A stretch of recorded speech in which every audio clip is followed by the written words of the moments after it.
Nilinaw po naman ng dating Surigao del Norte Representative Robert Ace Barbers.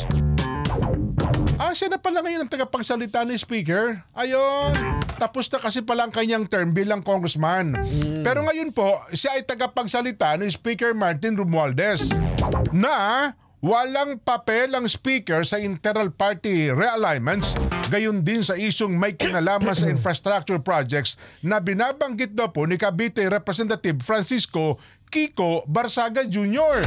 Tinalakay din niya ang pahayag ni Barsaga hinggil sa naging papel noon ni Speaker Romualdez bilang caretaker ng distrito ng Yumao, si Congressman Elpidio P. D. Barsaga.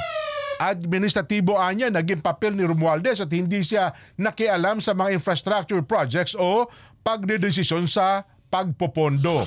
Binigyang din ni Barbers na patuloy na inuuna daw po ni Speaker Romualdez ang pagkakaisa at mabuting pamamahala sa kanyang pamumuno sa Kamara de Representante.